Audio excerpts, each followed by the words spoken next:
इसमें क्या है, उपनिवेशों के में राष्ट्र के उदय के प्रक्रिया उपनिवेशवाद के विरोधी आंदोलन से जुड़ी हुई क्यों थी, पहले विश्व युद्ध में भारत के राष्ट्रीय आंदोलन के विकास में किस प्रकार योगदान दिया, और भारत के लोग रॉलेट एक्ट के विरोध में क्यों थे, ये सारी चीजें हम इसमें देखेंगे। तो सबसे पहले हम देखेंगे आधुनिक राष्ट्रवाद के उदय में घटनाएं उपनिवेशवाद के विरोधी आंदोलन गहरे तौर पर जुड़ी हुई थी, क्योंकि औपनिवेशिक शासकों के खिलाफ संघर्ष के दौरान जो आपस में एकता को वे पहचानने लगे थे। अब दूसरा कारण ये था उत्पीड़न और दमन साझा भाव होने के कारण में सब एक दूसरे के उनको बांध दिया था। फिर वियतनाम, चीन, वर्मा और भारत और लैटिन तथा अफ्रीकी देशों ने राष्ट्रीय आंदोलन में उनके सामाजिक, राजनीतिक, आर्थिक शोषण जो थे उसके कारण प्रारंभ हुई थी, क्योंकि यहाँ पर आर्थिक राजनीतिक शोषण होने के कारण लोगों में विरोध की भावना उत्पन्न हुई थी और उत्पीड़न और दमन जो था प्राय सबके साथ एक साथ था, इसलिए वे सब एक दूसरे से बंध गए थे। चाहे उनकी भाषा कैसी हो, संस्कृति कैसी, उससे कोई मतलब नहीं था, लेकिन जो उत्पीड़न और दमन था वह सबके साथ एक सा हो रहा था। फिर इस कारण राष्ट्रवाद के उदय पर उपनिवेशवाद विरोधी आंदोलन के कारण हुआ था और विरोध करने के लिए एकजुट हुए थे और औपनिवेशिक शासन के साथ उन्होंने विरोध किया था। फिर प्रथम विश्व युद्ध में 1 अगस्त 1974 में मित्र राष्ट्रों ब्रिटेन, फ्रांस, रूस, जापान, अमेरिका ये धुरी की स्थापना की गई थी, जिसमें ऑस्ट्रिया, हंगरी, जर्मनी, टर्की और इटली के मध्य प्रारंभ हुआ था। इस तरह से राष्ट्रीय आंदोलन पर व्यापक प्रभाव भी पड़ा था। फिर देखेंगे भारतीयों का विश्व से संपर्क। भारतीयों का विश्व से संपर्क कैसे हुआ? इस युद्ध में सैनिक आवश्यकता की पूर्ति के लिए बड़ी संख्या में भारतीयों को सेना में भर्ती किया गया और युद्ध क्षेत्र में गए और वहां मिले अनुभवों के उन पर जो प्रभाव पड़ा उससे आत्मविश्वास उनका जागा और फिर उन्होंने यह जाना कि स्वतंत्र वातावरण, लोकतंत्रीय संगठन होने से ऐसी स्थिति भारत में विकसित या स्थापित करने के लिए तत्पर हो गए थे, क्योंकि उन्होंने वहां पर जाकर जो अनुभव हुआ उससे वे अपने देश को भी आजाद कराने के लिए तत्पर हो गए थे। फिर देखेंगे आर्थिक प्रभाव। युद्ध के कारण ब्रिटेन में रक्षा का व्यय बढ़ गया था, उसमें अमेरिका के देशों ने कर्जे लिए थे और कर्जों को चुकाने के लिए भारतीयों में जो सीमा शुल्क और टैक्स को उन्होंने बढ़ा दिया था, इससे लोगों पर आर्थिक दबाव बढ़ा था। इसके कारण भी भारतीय जनता अंग्रेजी शासन के विरुद्ध जो है राष्ट्रीय आंदोलन में सम्मिलित हो गए थे। फिर देखेंगे सांप्रदायिक एकता। खलीफा के प्रश्न से यह सभी जो थे सभी मुसलमान अंग्रेजों के विरुद्ध हो गए थे, जब गांधी जी ने अली बंधुओं के सहयोग के लिए खिलाफत आंदोलन प्रारंभ किया था और इससे हिंदू मुस्लिम एकता को बल मिला था। 1916 में कांग्रेस और मुस्लिम लीग के मध्य जो है लखनऊ समझौता हो गया था, जिसके आधार पर सांप्रदायिक एकता को मजबूती मिली थी और इस आधार पर राष्ट्रवादी आंदोलन को जनाधार बढ़ा था। फिर देखेंगे प्राकृतिक संकट। प्राकृतिक संकट, जिस समय भारत में सूखा, बाढ़ जैसी प्राकृतिक आपदाएं पड़ी हुई थी, सरकार का रवैया असहयोगपूर्ण था और जनता जो थी महामारी की शिकार हो रही थी। इस पर जो है सरकार इनसे निपटने के लिए कोई खास प्रयास नहीं कर रही थी। इसके विरोध में भी सरकार के विरुद्ध में एकजुट हो गए थे। डिफेंस ऑफ इंडिया एक्ट 1915 में अंग्रेजी सरकार ने क्रांतिकारी गतिविधियों को रोकने के लिए डिफेंस ऑफ इंडिया एक्ट पास किया था। इसमें यह था कि इनसे क्रांतिकारी आंदोलन को दबाने के बजाय तीव्र कर दिया और जनता में राष्ट्रवादी भावनाएं जो पनप गई थी और जिससे इसमें प्रकार प्रथम विश्व में भारत के राष्ट्र के विकास को महत्वपूर्ण योगदान दिया था। एक्ट का विरोध, मतलब भारतीयों ने जो था रॉलेट एक्ट का विरोध क्यों किया था? तो 1918 ईस्वी में अंग्रेजों ने सरकार ने रॉलेट एक्ट के अध्यक्षा में एक समिति की नियुक्ति की थी, जिसका उद्देश्य ये था क्रांतिकारी आंदोलनों को रोकने के लिए। इस समिति के 2 कानून बनाए गए थे। एक तो सरकार जो थी स्वतंत्रता आंदोलन को दमन करने के लिए और दूसरा प्रमुख कारण था कि सरकार राजनीतिक कैदियों को बिना मुकदमा चलाए उनको 2 साल तक के लिए कैद कर सकती थी, जेल में वह 2 साल तक के लिए कैद कर सकती थी। इस तरह से इन्होंने भारतीयों ने इसे काला कानून बताया था, इसलिए विरोध किया था क्योंकि इन पर बिना कानून मुकदमा चलाए उनको 2 साल की कैद दे सकते थे। फिर गांधी जी ने इसके विरोध में आंदोलन चलाने के लिए यह आह्वान किया कि इसका विरोध अंततः असहयोग आंदोलन के रूप में प्रकट हुआ था।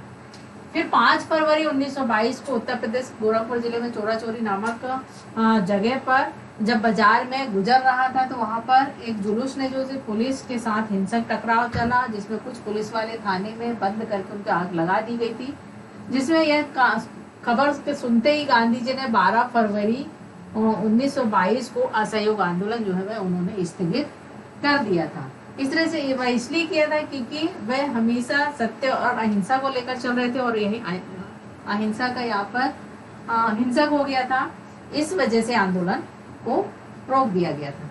फिर देखेंगे सत्याग्रह के विचार के क्या मतलब है। सत्याग्रह आंदोलन जो था उसके विचार के क्या मतलब है, तो इसका मूल आधार था सत्य की शक्ति को आग्रह करना और सत्य की खोज करना, जिससे कि प्रबल समर्थक जो थे इसकी व्याख्या इस प्रकार करते हैं। अगर आपका उद्देश्य सच्चा है, यदि आपका संघर्ष अन्याय के खिलाफ है, उत्पीड़न से मुकाबला करने के लिए शारीरिक बल की आवश्यकता नहीं है।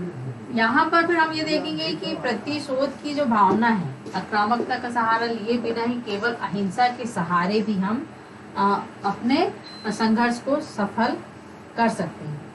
फिर देखेंगे कि इसमें दमनकारी जो शत्रु है, दमनकारी शत्रु की चेतना को झिझोड़ने चाहिए या उत्पीड़न शत्रु नहीं। तो इसमें सभी लोगों ने जो हिंसा के जरिए सत्य को स्वीकार करने के लिए विवश करने की बजाय सच्चाई को देखने और उसमें सहज भाव से स्वीकार करने के लिए प्रेरित किया जाना था। सत्य की ही जीत होती है। गांधी जी ने यह अटूट विश्वास था और अहिंसा धर्म को ही भारतीयों की एकता के सूत्र में बांधा जा सकता था, यह मानते थे। और इस तरह से अभी भी कहा जाता है कि सत्य की ही जीत होती है, चाहे भले देर से हो, लेकिन उसकी जीत अवश्य होगी। तो देखेंगे जलियांवाला बाग हत्याकांड और साइमन कमीशन। तो जलियांवाला बाग हत्याकांड में टाइम्स ऑफ इंडिया दिल्ली महोदय इस तरह से यहाँ पर लिखा गया था, आज 13 अप्रैल 1919 को शाम को जलियांवाला बाग में भयंकर हत्याकांड हुआ, जिसमें कि विश्व मानवता को शर्मिंदा कर दिया था। इससे एक और अपने वह सभ्य कहने वाले अंग्रेजी सरकार और दूसरी तरफ असभ्य अशिक्षित माने जाने वाले भारतीय थे। इस प्रकार से डॉक्टर सैफुद्दीन किचलू ने और डॉक्टर सत्यपाल की गिरफ्तारी के विरुद्ध अमृतसर में सार्वजनिक हड़ताल की गई थी, जहां पर जनसभा अभियान आयोजन हो रहा था। इस समय 13 अप्रैल को वैसाखी वाले दिन होने के कारण यहाँ मेले का आयोजन भी होता है, तो कई लोग इस मेले में शामिल होने गए थे और बाग में एक शांतिपूर्ण जनसभा भी चल रही थी, जहां पर अचानक जनरल डायर ने क्या किया, वहां पर डिवीजन कमांडर को जो थे मैन जो था एक टुकड़ी के साथ वहां पर भेजा और मुख्य द्वारों को बंद कर दिया। उससे जो जितने बिना चेतावनी दिए निहत्तों पर गोली चलाने का आदेश दिया और जब तक उन्होंने गोली चलाई, जब तक कि वहां 10 मिनट तक गोली चलती हुई, जब तक उन्होंने गोली चलाई, जब तक कि बचाव के लिए कई मार्ग नहीं मिला और कई लोग इतने फंस गए और आसपास के वहां पर करीब 20,000 लोग इकट्ठे थे, जिसमें 1,000 लोग मारे गए थे। सरकारी आंकड़े के अनुसार जो था 389 बता रहा था, लेकिन 1,000 के करीब लोग मारे गए थे। इस जानकारी से लोगों को प्राप्त हुई, उससे सरकार के विरुद्ध आक्रोश उत्पन्न हो पड़ा, गुस्सा भड़क उठा और जिससे अमृतसर पंजाब में अनेक भागों में यह माहौल बन गया कि सरकार की स्थिति को काबू पाने में सारे पंजाब में मार्शल लॉ लगाना पड़ा था। और अतः इससे समाचार को अपने अखबार के मुख्य पृष्ठ पर छापे और संपूर्ण विश्व भारतवर्ष इसकी जानकारी मिली, जिसे जनरल डायर ने ब्रिटिश साम्राज्य का रक्षक कहकर सम्मानित कर रही थी, जिसे अमानवीय कृत्य को दंडित किया जाना चाहिए था। अब देखेंगे साइमन कमीशन। ये साइमन कमीशन क्या था? इसमें 3 फरवरी 1928 को इंग्लैंड की सरकार ने सर जॉन साइमन को अध्यक्षता में 7 सदस्यों के एक कमीशन साइमन कमीशन भेजा था, जिसमें मुख्य उद्देश्यों में भारत को संवैधानिक व्यवस्था में कार्यशैली अध्ययन करना था, उसके बारे में सुझाव उन्होंने दिया था। फिर एक भी भारतीय सदस्य नहीं है, इसमें घोर विरोध होने लगा था और साइमन वापस जाओ के नारे लगाए जा रहे थे। फिर साइमन विरोधी का नेतृत्व भी लाला लाजपत राय कर रहे थे। इस कमीशन के भारतीय सदस्य जो इसी रिपोर्ट में अपूर्ण अव्यवहारिक था, तो इस तरह से औपनिवेशिक साम्राज्य का उल्लेख नहीं किया गया था और अधिराज्य की स्थिति को स्पष्ट किया गया था, जिसमें उत्तरदायी सरकार की स्थापना को उल्लेख नहीं किया था। कमीशन में वयस्क मताधिकार की मांग की गई थी, जिसमें अव्यवहारिक बताकर उसको ठुकरा दिया गया था और इसी कारण चारों ओर जो थे वह विरोध हो रहा था और सांप्रदायिकता को बढ़ावा दिया गया और भारत के प्रति गलत उद्देश्यों को उजागर करता है। तो यहाँ पर हम देखते हैं कि आपसे निवेदन करते हैं कि इस रिपोर्ट पर आप अखबार के मुख्य पृष्ठ पर छापकर भारतीयों की भावनाओं को आघात करने वाली अंग्रेजी सरकार की आलोचना करें। जय हिंद, भारतीय गौतम। इस तरह से वहां पर लिखा गया। फिर 1921 में असहयोग आंदोलन में शामिल होने वाले सामाजिक समूहों की हम सूची बनाएंगे। किस तरह से बनाएंगे, कौन कौन शामिल हुए थे। इसमें विभिन्न सामाजिक समूहों ने हिस्सा लिया था। हर एक ने अपनी अपनी आकांक्षाएं थी। आंदोलन सामाजिक समूह में उनको सम्मिलित किया गया था, जिसमें शिक्षित भी थे, मध्यम वर्ग के लोग भी थे, भारतीय थे, दस्तकार थे, मजदूर थे, भारतीय किसान थे, पूंजीपति वर्ग थे और जमींदार वर्ग तथा व्यापारिक वर्ग के लोग भी इसमें असहयोग आंदोलन में शामिल लिया था। तो सबसे पहले हम देखेंगे शिक्षित वर्ग। शिक्षित वर्ग के अंतर्गत जो शहरी क्षेत्र में जो शिक्षित मध्यम वर्ग के असहयोग आंदोलन की शुरुआत की थी, उसके बारे में हजारों विद्यार्थियों ने स्कूल कॉलेज छोड़ दिए थे, शिक्षकों ने इस्तीफे दे दिए थे, वकीलों ने मुकदमे लड़ने बंद कर दिए थे और शिक्षित वर्ग जो था इस आंदोलन में शामिल हुआ था। इसको देखते भारतीय लोगों को वेतन भी अंग्रेजों के मुकाबले उन्हें कम मिलता था और इस वजह से उनमें भी यह क्लर्क ही पैदा होते थे। जिस तरह से हमने तुम लोगों को समझाया था कि अंग्रेज सिर्फ उन्हें उतना ही शिक्षित करना चाहता था जितना ही उनका क्लरिकल कार्य, लिखा पढ़ी का कार्य हो सके। अब दूसरा वर्ग था व्यापारी वर्ग। व्यापारी वर्ग में बहुत से स्थानों पर व्यापारियों ने विदेशी चीजों का भी व्यापार करने और विदेशी व्यापार में पैसा लगाने से इनकार कर दिया था और अंग्रेजी सरकार को गलत नीतियों के कारण व्यापारी वर्ग जो है पूरी तरह बर्बाद हो चुका था। इस कारण भी, और ब्रिटेन जो था वह कच्चा माल हमारे यहाँ से लेकर जाता था और पक्का वहां से माल तैयार करके यहाँ पर हमारी ही वस्तु हमें ही वापस बेचता था। इस तरह से भारतीय जो व्यापारी थे उन्हें बहुत ज्यादा नुकसान हो रहा था। उनका मशीन से निर्मित माल आता था और वह सस्ता होता था, इसलिए उनको फायदा होता था। किसको? अंग्रेजों को। फिर देखेंगे सामान्य जनता। सामान्य जनता भी असहयोग आंदोलन में शामिल हुई और यह आंदोलन जो है एक जन सामान्य बन गया था, क्योंकि इसमें जो कपड़े, विदेशी कपड़े थे, विदेशी चीजें थी, उनका इन्होंने बहिष्कार किया। शराब की दुकानों में, पैकेटिंग में और फिर विदेशी कपड़ों की इन्होंने होली जलाकर आम जनता ने अंग्रेजों के अत्याचार को दुखी होकर इस तरह से उन्होंने अपना बढ़ चढ़कर असहयोग आंदोलन में भाग लिया। फिर यहाँ पर देखेंगे बगान मजदूर। गांधी जी के विचार और स्वराज की अवधारणा जो थी, जो मजदूर थे, बगानों में काम करते थे, चार दीवारियों में काम करते थे, बाहर निकलकर राष्ट्रीय आंदोलन में सम्मिलित हो गए और अधिकारियों के असहयोग करने लगे और उनका अवहेलना करने लगे। इससे बगानों का काम छोड़कर घरों को लौट आए और वे अपने लिए गांधी राज आते ही उनकी जमीन मिल जाएगी, यह सोचने लगे थे। फिर देखेंगे नमक यात्रा का चर्चा करते हुए स्पष्ट कीजिए कि उपनिवेशवाद के खिलाफ प्रतिरोध का एक असरदार था। इसमें देखेंगे 31 जनवरी 1930 को गांधी जी ने इरविन को एक पत्र लिखा था, जिसमें 11 मांगों का उल्लेख किया गया था, जिसमें यह कहा गया था कि इसमें नमक का कर जो है उसका ब्रिटिश सरकार का सबसे दमनकारी पहलू यह बताया कि 11 मार्च तक यदि मांगे पूरी नहीं हुई, कब तक, एक समय उन्होंने निश्चित दिया कि अगर यहाँ तक पूरी नहीं हुई तो वह अपने स्वयं सेवकों के साथ 56 स्वयं सेवकों के साथ यात्रा शुरू की और यात्रा साबरमती से दांडी नामक गुजराती तटीय कस्बे पर यह खत्म हुई थी।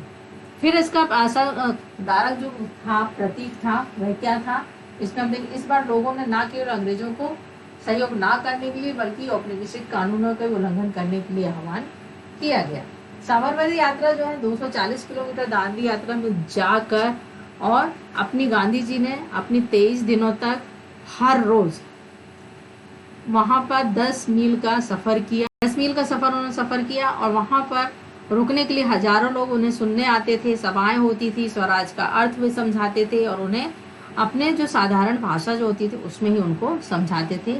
फिर उसके बाद हम देखेंगे यहाँ पर कल्पना कीजिए कि सिविल नाफरमानी आंदोलन में हिस्सा लेने वाली जो महिलाएं हैं वह उनके जीवन में क्या अर्थ होता था। सिविल नाफरमानी, घरों से वे बाहर आती थी, औरतें जो थी और जुलूसों में हिस्सा लेती थी और विदेशी कपड़े, शराब की दुकानों, पैकेट, अन्य महिलाओं को भी इनके साथ जेल में जाना पड़ता था। और इस तरह से यह अनुभव किया कि शहरी क्षेत्रों में भी महिलाओं ने भाग लिया, परंतु इसमें उच्च जातियों की महिलाएं अधिक थी, जिसमें ग्रामीण क्षेत्रों के कम शामिल हुए थे। फिर फिर इस दौरान भी हम देखेंगे कि राष्ट्र सेवा में अपना प्रथम कर्तव्य मानने लगी महिलाएं जो थी वह भी राष्ट्र सेवा में अपना प्रथम कर्तव्य मानने लगी थी। फिर देखेंगे राजनीतिक नेता पृथक निर्वाचित सवाल पर क्यों बटे हुए थे। यहाँ पर चुनाव प्रणाली अभिप्राय ऐसे चुनाव क्षेत्रों में जिनका निर्माण धर्म के आधार पर किया जाए, अर्थात एक व्यक्ति केवल अपने धर्म के व्यक्ति को ही वोट देगा। इस तरह से अंग्रेजों ने फूट डालने की पृथक निर्वाचन क्षेत्र का निर्माण किया था, जैसे अंग्रेजों ने किया था फूट डालो राज करो नीति अपनाई थी, उस तरह से इस प्रथा को ये कम करना चाहते थे और भारतीय आपस में बंट गए। कांग्रेस पृथक निर्वाचन पद्धति के विरोध कर रही थी क्योंकि इसमें केवल हिंदू और मुसलमानों के लिए निर्वाचन क्षेत्र में बात कही थी, परंतु बाद में यह सब हरिजनों के और हिंदुओं से अलग करने के निर्वाचन क्षेत्र बांटने की बात कही जाने लगी थी। इसका कांग्रेस ने खुलकर विरोध किया था। फिर दलितों का उद्धार होना चाहिए जिसमें सामाजिक अपंगता केवल राजनीतिक सशक्तिकरण से ही दूर हो सकती थी।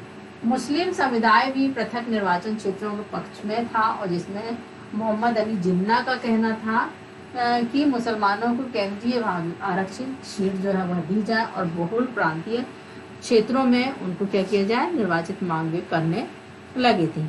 इस प्रकार इन बातों से पता चलता है कि पृथक निर्वाचन क्षेत्रों को लेकर भारतीयों में फूट पड़ गई थी और कांग्रेस पृथक निर्वाचन क्षेत्रों के खिलाफ, जबकि दलित वर्ग मुस्लिम वर्ग इसके पक्ष में थे और अंबेडकर नेता ये चाहते थे कि इस पद्धति को लागू किया जाए, दलित और मुसलमानों में राजनीति से जो है विशिष्ट स्थान प्राप्त हो, और उसके साथ साथ वे गांधी जी के इसके विरुद्ध थे, लेकिन बाद में वे उसके पक्ष में शामिल हो गए थे। तो इस तरह से हम देखेंगे ये हमारे जो है प्रश्न उत्तर है, ये आप लोग को कॉपी में नोट करना है।